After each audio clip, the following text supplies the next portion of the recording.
Yo, what's good, you guys? It's your boy the Kryptonian Saiyan, bringing you a review for One Piece chapter 124. And the chapter cover, there's no Kobe cover, but I'm talking about this chapter cover because my dude Sanji is sitting there with a cigarette in his mouth and he's got the briefcase and it says The Secret. Sanji, where the fuck are you, man? You on a milk carton, dog? Like, what the fuck are you? So, the reason I'm saying that is Sanji should have popped up in this chapter and been like, Nami, my love, I'm saving you. Vivi, my jump off, I'm saving you next. Like, he should have been doing that because they got turned into wax, man. Oh, man. Like, I did not see that part coming. Like, seriously, I did not see that coming. They're going to get freed. I know that much. I know they're going to get freed. Because there's no way in hell 124 chapters in, Luffy's going to lose almost half of his fucking crew. That is half of his crew. Because Vivi isn't part of the crew yet. So I don't even think she's going to be in the crew. Now that I'm thinking about that shit. But the thing is there's no way he's losing half his crew this early. So I'm not buying that totally. And Luffy did say, you're not going to kill my friends, right? But the thing is I left this out of the last chapter and I didn't mean to. I just got so worked up. But the thing is Miss Goldenweek. Basically with her, or Miss Golden, you know, she's using the different colors and she's painting traps. And right away it reminded me, and based on the fact that One Piece came so much earlier than Naruto, right? I think they started around the same time, but this chapter happened beforehand. Kishi, dog, for real, that's where you got Hedon's symbol and everything. Curse mark symbol, that's where you got it at. He had to rip this shit off from Oda, man. Hands down, because I think Hedon pops up around chapter 200 something.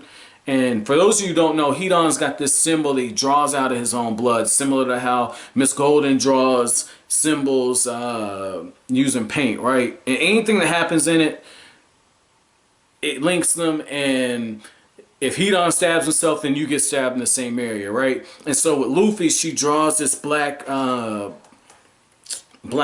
circle, right?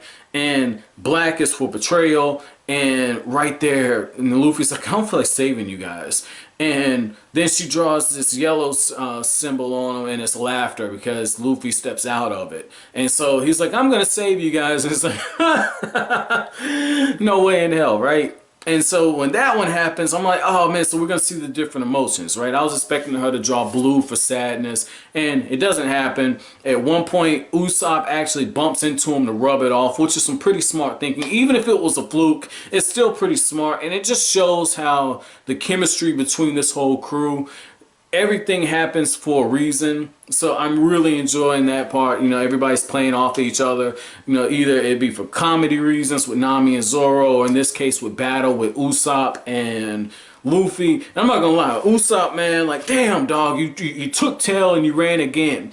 But at the same time, his cowardness ended up paying off, and I love how he really just ran to buy time because he ends up coming back. So it looks like, you know, Dory did have an impact on him because he is being really brave in this fight, man, because Usopp is clearly in over his head, but he's continuing to try and do small things. Like I said, it's like Doomsday versus Batman, Superman, and Wonder Woman, man. Like, by the time you guys have seen this review, I believe the movie would have been out for 4 weeks, so I'm not even gonna say spoiler warning, man. Like, when that fight's going on, like, Batman, hands down, like, he's having to dodge beams and shit and use the devices. At one point, he's like running away from the battle, but he's running to lead Doomsday back to Gotham.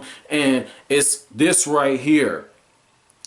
Usopp is running, and it's first to get Mr. 3 away, but it's also to figure out how the hell to help Luffy. And then he comes back and he uses the Flame Star, and he uses it to burn off Luffy's clothes and to burn off the mark.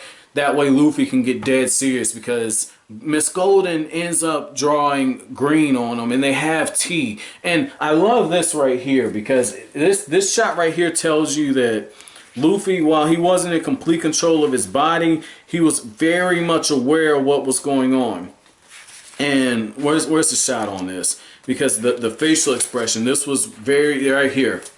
This is really good, man. This is really good. You see like the snot coming down, the veins in his head, the eyes popping, he's gritting his teeth. Like I love that because you can tell that Luffy is doing his best to fight.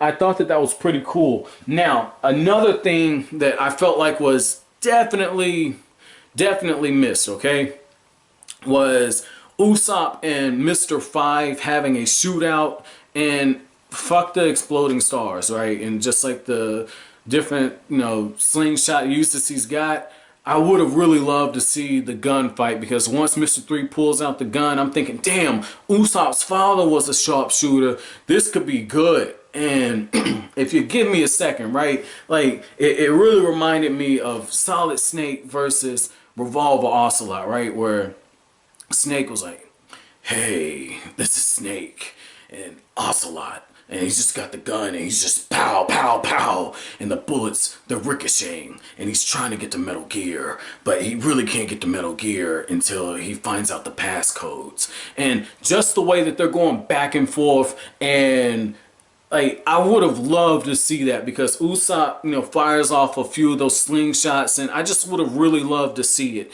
And the fact that, his father is a sharpshooter and Usopp is creating his own legend now. Like, oh man, fuck Oda, for real, dude. Like, you should have jumped on that shit, man.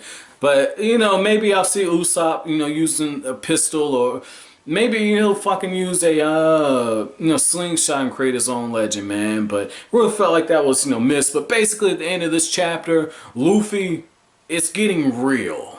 Like, it's getting real. Luffy's like, hey, how about you stop playing dumb? I want the games to end now. Like, that's what he's doing, man. That's what he's doing. I've been switching back and forth with my David Hayter voice, man. That's dude from Metal Gear Solid. I've been doing it because Usopp, there's certain things in this chapter that really reminded me of some Solid Snake type of shit. So that's why I did that. But, man, the chapter ends off Luffy's about to go piss, man. He's about to go into beast mode, man. So I'm really interested to see how Oda's going to handle this fight, because if I'm not mistaken, well, Alvida, Luffy knocked the fuck out of Alvida. So I take that back. I was going to say I hadn't seen Luffy hit a woman yet. So this will be interesting, man. But that's it for this chapter. My chapter question is which one of those emotions that Luffy went through, which one was your favorite and why?